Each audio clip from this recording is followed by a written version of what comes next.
Hey, what is going on YouTube? It is your boy Tropical NHL back at it again for a brand new Habs video. Today on the channel we're going to be making a Habs tier list, 4th episode of Habs tier list. If you haven't watched the prior episodes, I invite you guys to go watch it. It's on the channel. We made a Habs captain tier list. We made a Habs rookie tier list. We made a Habs prospect tier list. And today we're going to be making the most asked video ever on the channel. It's a Hughes trade, Habs trade tier list. So we're going to be ranking all the trades that Hughes made since his arrival with the Montreal Canadiens. Well, not all the trades, but the major ones. I'm not going to evaluate a trade between the Habs and Kings of Nate Schnarr versus Frederic Allard. That's not going to happen, but we're going to evaluate the best and biggest trades that Hughes has made so far. We're going to be ranking them. Before getting into that, again, I invite you guys to subscribe if you haven't already. We're trying to get to 5K subscribers. No idea if it's possible before the summer. 21st of June, that's the date. That's where we want to have 5K subscribers. 70% of people watching the video, 70%, average 1K view on each video. 70% of those people aren't subscribed to the channel. If those people subscribe, it's free, by the way. We're going to get really close to 5K. So if you could help me out with that, it would be amazing. Let's try to get 100 likes on this video as well. It's a big one. And yeah, let's get right into the tier list. All right, so here it is. We're on tiermaker.com again, like usually. If you want to make the tier list, by the way, I'll put the link to make it in the description down below and in the pinned comment. Send me your tier list on Twitter at TropicalNHL. I'll be responding to all of them. So yeah, here are the trades in order. We have Toffoli, Lehkonen, Kulak, Ben Sherrod, Shea Weber, Kirby Dach, Sean Monahan, Jeff P3, and of course, Yevgeny Dadonov. So we're going to be placing them in order. The ranks are S, which is absolutely masterclass of a steal. A, pretty good trade.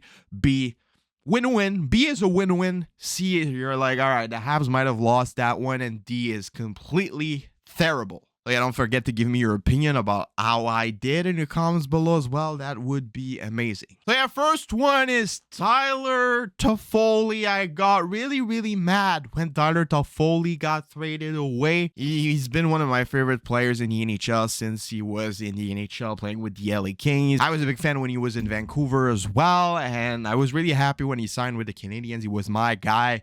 He got traded, and I was just pissed off. They got a pretty decent return, but I feel like they could have gotten a little bit more. I mean, when you look at his statistics over the last couple of seasons, 2 seasons he played in Montreal, he had a 40-plus goal pace in 2020, 2021 with the Habs.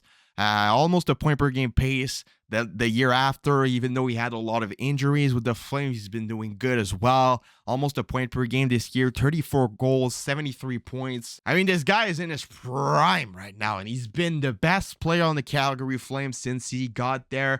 And the Calgary Flames have been underperforming offensively, so that just shows how good Tyler Toffoli is. They got a pretty decent return. They got a first-round pick that ended up becoming Philip Machar, and a prospect that's been doing absolutely amazing with the Lava Rockets since he got there, in Emil Heineman. But I don't know. I feel like for a guy that scores 35 to 40 goals, and that's practically a point per game, they could have gotten a little bit more, maybe an A-tier prospect. I feel like they got an A-tier prospect with Max Pacioretty. They could have done the same thing with Toffoli. I mean, Machar is pretty good, and Heineman as well, but yeah, I would have loved a Match Coronado, maybe a Jacob Pelletier, something like that. The return was pretty decent, but I think the Habs didn't win that trade. The Flames didn't win that trade.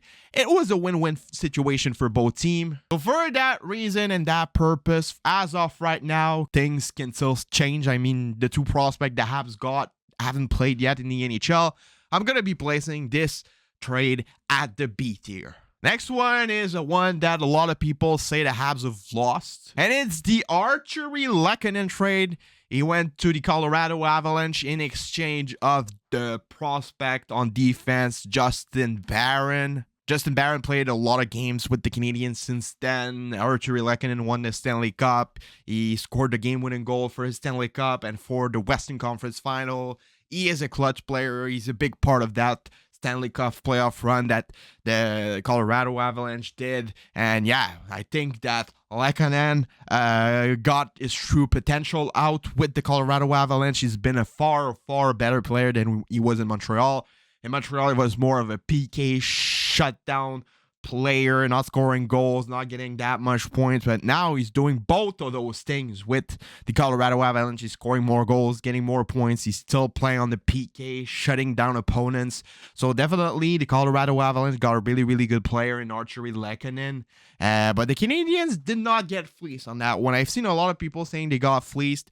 They got Justin Barron, who's still pretty young. He has a really, really good ceiling offensively as a defenseman. He got a 35-point pace in his rookie season this year, and he's improved a lot.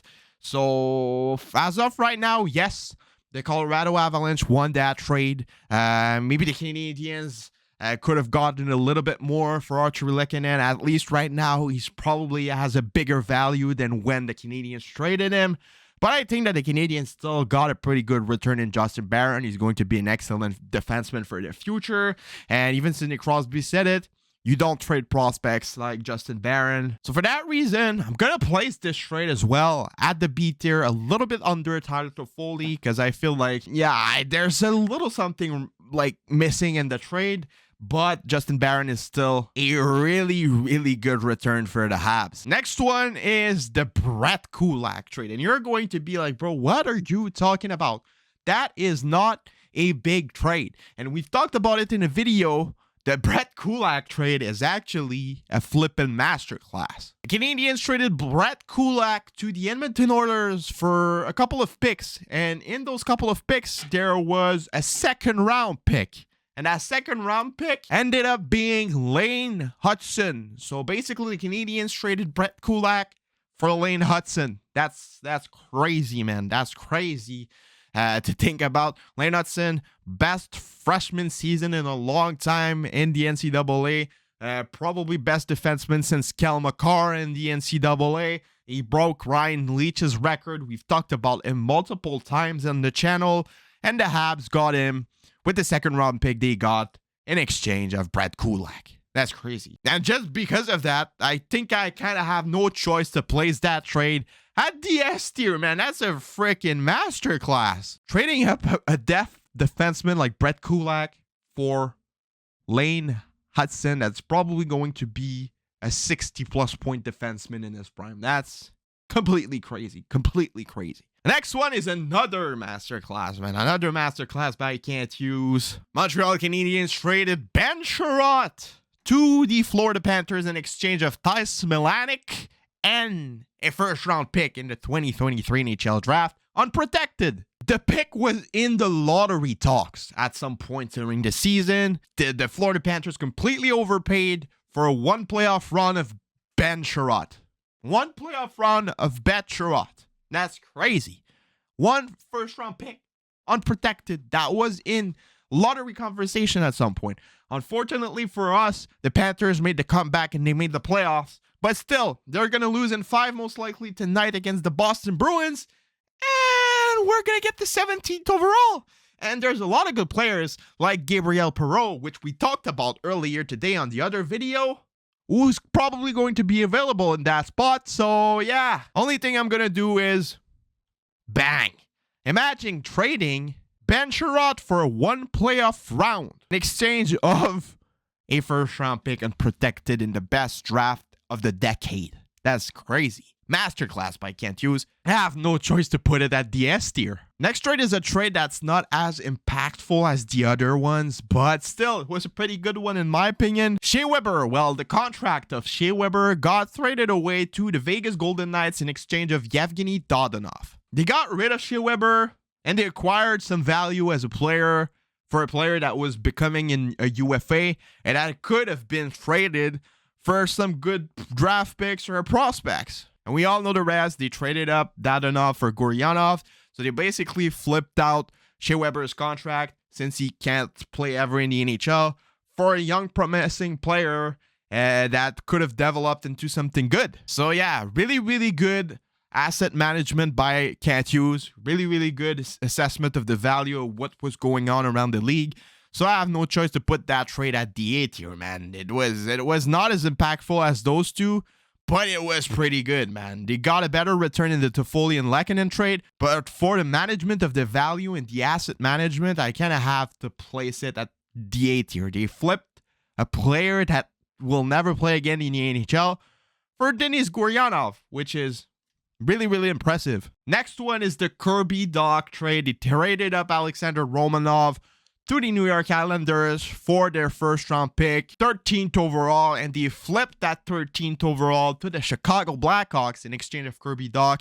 The 13th overall became Frank Nazar, which is a really, really good player. I doubt that he will be a point-per-game superstar in the NHL. It will be a good third, second-line center that's good both offensively and defensively. Really, really good player. He's going to have an impact in the NHL, that's for sure. But personally, I feel like Kirby Dach has a higher ceiling than Frank Nazar. So to be able to flip a defenseman like Romanov that doesn't have the highest ceiling for a centerman, a young 21-year-old centerman that hasn't been treated properly with the Blackhawks, was an absolute masterclass by Kent Hughes on home ice at the draft. Everybody was going crazy. I was there. My reaction was completely insane.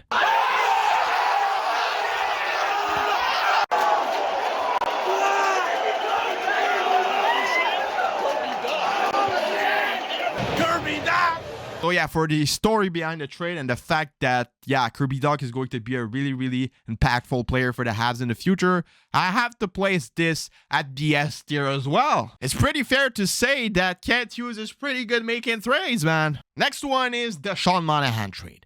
The Canadiens traded future considerations, absolutely nothing, garbage nothing, to the Calgary Flames in exchange of a 2025 first-round pick and Sean Monahan. That's crazy. Crazy to think about. The 2025 first-round pick is protected, top 10 protected, but still, like, it's a first-round pick you got for absolutely nothing. At the end of it, the Calgary Flames made that deal to sign Nazem Kadri. Nazem Kadri underperformed this year, so it's kind of an L for them. They gave out a first-round pick for pretty much an average Nazem Kadri, but, like, all right, we're not talking about this. We're talking about the Habs perspective with that trade. And yeah, they could have easily, if Sean Monahan would have stayed healthy, flipped Sean Monahan at the deadline for another first-round pick. Imagine the scene. Getting Sean Monahan for free with a first-round pick and then flipping Sean Monahan for another first-round pick afterward. Will he re-sign with the Canadiens for that to happen at next year's trade deadline? 1-year contract, you flip him at the next year's trade deadline for a first-round pick if he's healthy. That's a possibility, but I strongly doubt it will happen. I don't think that the Canadiens have an interest on re-signing Sean Monahan, but I might be wrong. But even though the Canadiens weren't able to flip him at the deadline, this is still a pretty good trade because they acquired a first-round pick for absolutely nothing. Again, really, really good asset management by Kent Hughes, so I'll have to place this trade at the A tier. I feel like this video is only masterclass. Like, it's only masterclasses of trades. The Canadiens traded Jeff Petrie, the guy who wanted to leave Montreal because his wife didn't want it to stay in Montreal anymore. He didn't want it to play for the Habs. He was underperforming like crazy. And they flipped him with Ryan Poehling, who was underperforming as well, for Michael Matheson, who had a 60-point pace as a defenseman this year. Yes, you heard that right. Really, really good trade by Kent Hughes. He flipped a guy who was underperforming, a 35-year-old guy who was underperforming, who didn't want it to play for the Habs, for a 28-year-old defenseman that's even better, that's performing like crazy, getting into his prime, that wants to be in Montreal and that loves the Canadiens. That's crazy. Crazy trade by Kent Hughes again. They got an assistant captain in Michael Matheson again. And like I said, 60-point pace. If he can continue with that progression, he's going to be a really, really impactful player for the Habs for the coming years and even probably longer. So that's another S tier trade by the Montreal Canadiens, in my opinion. The fact that he even got a return for Jeff Petrie is crazy, and that good of a return is absolutely mind-blowing to me. Last but not least, the last trade that Kent Hughes made at the trade deadline this year, Evgeny Dadonov going to the Dallas Stars for Denis Gurianov. Like, it was a good bet. They had Dadonov for absolutely nothing, trading Shea Weber's contract, good sense management. And they flipped Dadonov to a playoff team for a bet at the guy that could have easily break out into a good player. Will they re-sign him for next year? I have no idea, but it was a good bet to take. Great value management by Kent Hughes, and yeah, not a win particularly, not a loss, so it's a win-win for both teams. I mean, the Habs took a chance on Goryanov, and Dodonov is playing really good for the Stars in the playoffs right now, so gonna place this one at the B tier as well. So here it is, my final tier list for Kent Hughes' trade for the Montreal Canadiens. No C tier, no D tier, so it's pretty fair to say that Kent Hughes did really well since he came for the Habs. A lot of masterclass of trades for Kent Hughes, and there's a lot more to come this summer. It's going to be really, really interesting to follow. Let me know how I did in the comments below. Make the tier list as well. The link will be down below. And yeah, it's been your boy Tropical. Have a nice rest of your day. Subscribe, leave a like, leave a comment, share, do anything you want, and I'll see y'all for another video. Have a nice rest of your day, and bye-bye.